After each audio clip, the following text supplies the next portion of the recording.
இந்த கதையை கேட்கறதுக்கு முன்னாடி 2 பழத்தை யோசிச்சு வச்சுக்கோங்க.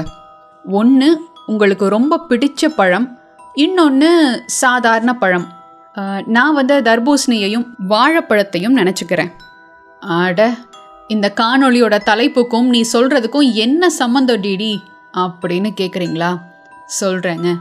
இந்த கதையோடைய முடிவில் நான் ஏன் இதை நினச்சிக்க சொன்னேன்னு உங்களுக்கே புரியும். உங்கள் பிரச்சனைக்கும் ஒரு தெளிவு கிடைக்கும்.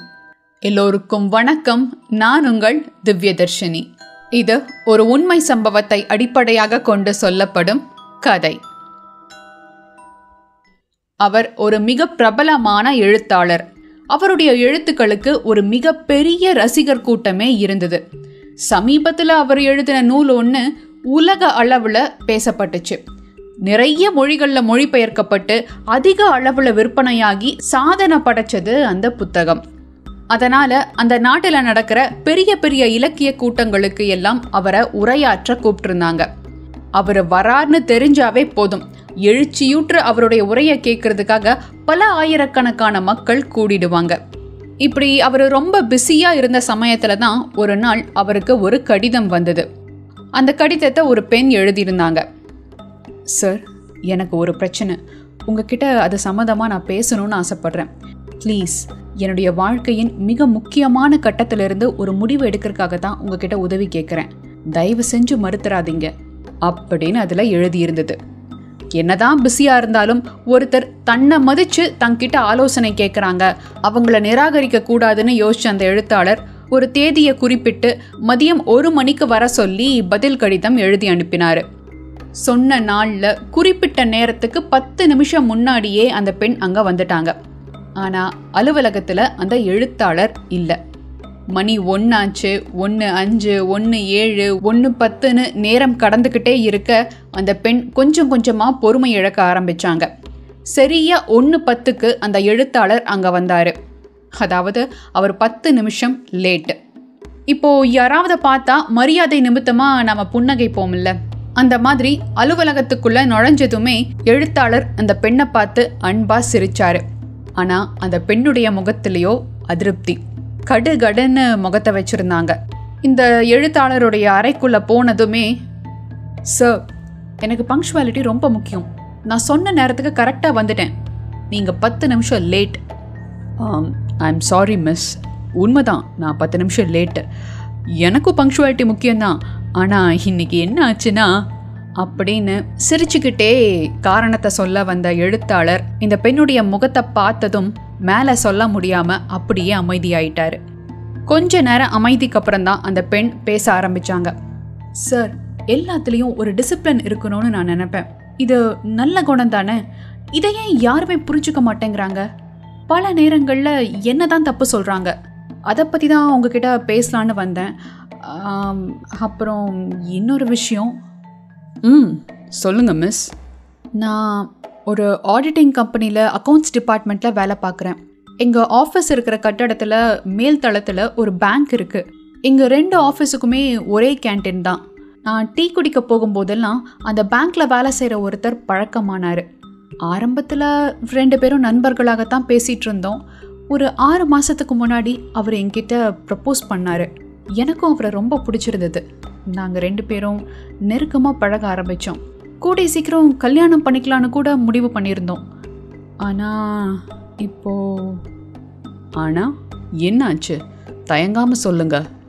சமீப காலமாக எங்கள் ரிலேஷன்ஷிப்பில் ஒரு மாற்றம் தெரியுது. என்ன காரணம்னே தெரியல. அவர் என்னை ரொம்ப அவாய்ட் பண்ணுறாரு. இப்போல்லாம் நேரில் பார்த்தா கூட ஏதாவது சாக்கு சொல்லிட்டு சட்டுன்னு அங்கேருந்து கிளம்பிடுறாரு. எங்கள் ரிலேஷன்ஷிப் பிரேக்கப் ஆகிடுமோன்ட்டு எனக்கு ரொம்ப பயமாக இருக்குது சார். அவர் இல்லைனா என் வாழ்க்கையே இல்லைங்கிற கட்டத்துக்கு நான் வந்துட்டேன். ஒருவேளை நாங்கள் பிரிஞ்சிட்டா அதை என்னால் தாங்கிக்கவே முடியாது சார். நான் இப்போ என்ன பண்ணுறதுன்னு எனக்கு தெரியல அப்படின்னு அந்த பெண் சொல்லவும் இந்த எழுத்தாளர் அந்த பொண்ணையே நல்லா கவனித்து பார்த்தாரு. அழகான பொண்ணு, ஒரு குறையும் இல்லை. பார்த்ததுமே எல்லாத்துக்கும் பிடிச்சு போகிற மாதிரி பளிச்சுன்னு முகம். நேர்மையான பொண்ணு, பார்க்க ரொம்ப நல்லவளாக இருக்கிறவளுக்கு ஏன் இந்த பிரச்சனைன்னு யோசித்த எழுத்தாளர் அந்த பெண்கிட்ட ஒரு முக்கியமான விஷயத்த சொன்னார். அவர் சொன்னதையெல்லாம் கேட்டுட்டு கொஞ்ச நேரத்திலே அந்த பெண்ணும் அங்கிருந்து கிளம்பி போயிட்டாங்க. இந்த சம்பவம் நடந்து பல வருடங்கள் ஓடிடுச்சு.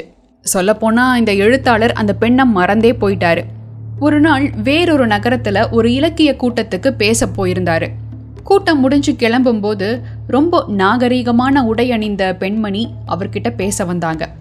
அவங்க இந்த எழுத்தாளர்கிட்ட தன்னை அறிமுகப்படுத்திக்கிட்ட போது அவருக்கு ரொம்ப ஆச்சரியமா இருந்தது.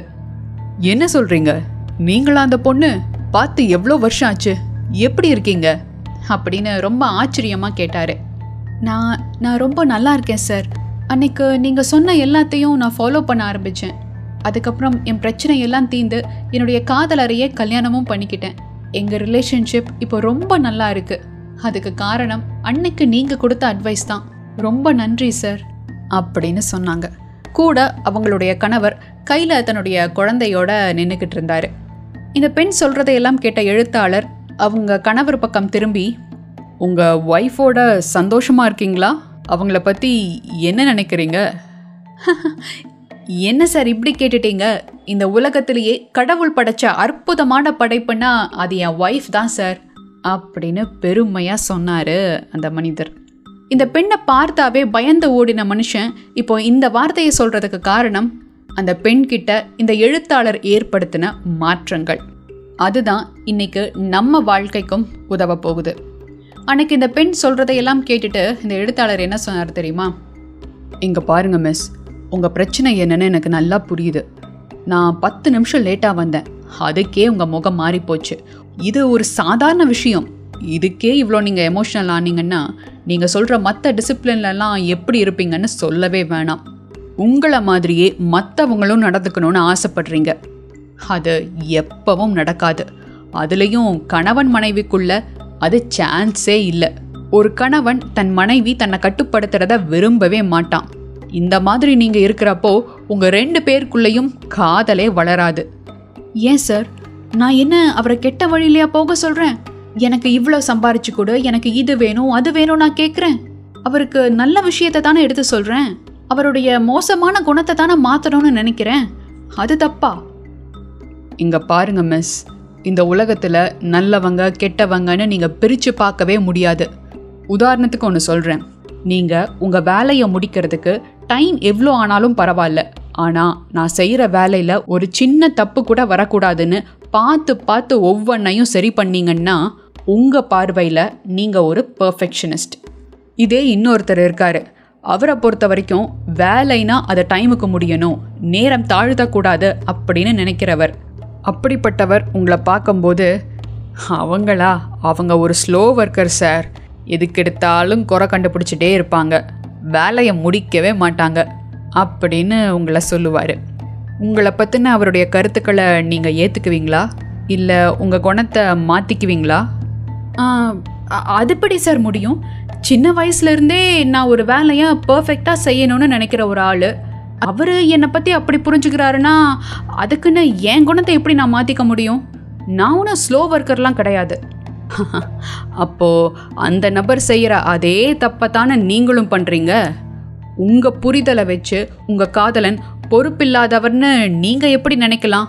இல்லை இத்தனை வருஷமாக அவர் பழகின குணத்தை நீங்கள் எப்படி மாற்ற நினைக்கலாம் அப்படின்னு அந்த எழுத்தாளர் கேட்ட போது தான் இந்த பெண்ணுக்கு தான் செஞ்ச தவறே புரிஞ்சுது.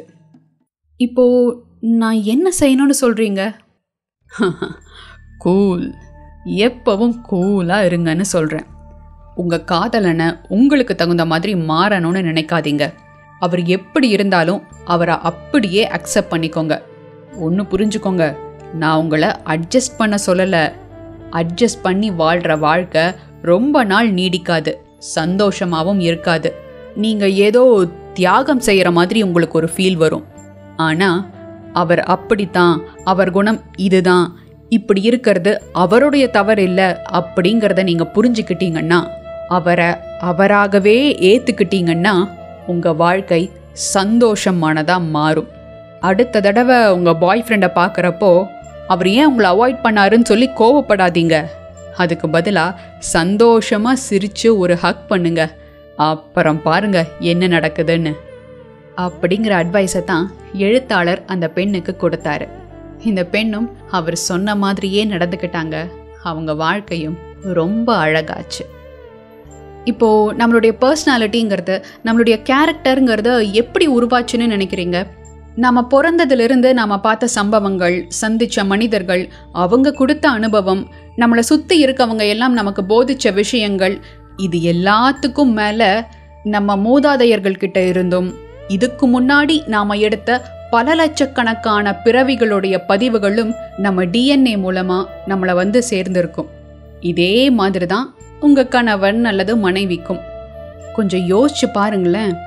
பல லட்சக்கணக்கான பிறவிகளுடைய குணாதிசயங்களை கொண்டு ஒரு பையனும், அதிலிருந்து முற்றிலும் மாறுபட்ட பல லட்சக்கணக்கான பிறவிகளுடைய குணாதிசயங்கள் கொண்ட ஒரு பெண்ணும் சேர்ந்து வாழ ஆரம்பித்து ஒருத்தருக்கு தகுந்த மாதிரி இன்னொருத்தர் மாறணும்னு ஆசைப்பட்டா எப்படி இருக்கும்?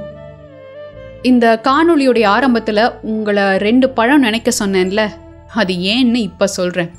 இப்போது எனக்கு தர்பூசணினா ரொம்ப பிடிக்கும். அது கடிக்கும்போது க்ரன்ச்சியாக ஜூஸியாக இருக்கிறது எனக்கு ரொம்ப பிடிக்கும். அதே நேரத்தில் எனக்கு ஒரு வாழைப்பழம் கிடச்சிருக்கு. வாழைப்பழமும் எனக்கு பிடிக்கும் தான். ஆனால் நான் வாழைப்பழத்தை கடிச்சிட்டு அது தர்பூசணி மாதிரி ஜூஸியாக இல்லை, இந்த வாழைப்பழம் நல்ல பழமே கிடையாது அப்படின்னு சொல்கிற மாதிரி தாங்க நம்ம வாழ்க்கை துணை நம்மளை மாதிரி இருக்கணும்னு எதிர்பார்க்கறது. தர்பூசணி தர்பூசணி தான், வாழைப்பழம் வாழைப்பழம் தான். ஞாபகம் வச்சுக்கோங்க, ஒருத்தர் ஒரு குணாதிசயத்தோடு இருக்காங்கன்னா அது அவங்க தப்பு கிடையாது. Accept people as they are. இது போன்ற மற்றும் ஒரு பதிவில் உங்களை சந்திக்கும் வரை உங்களிடமிருந்து விடைபெறும் நான் திவ்யதர்ஷினி. நன்றி.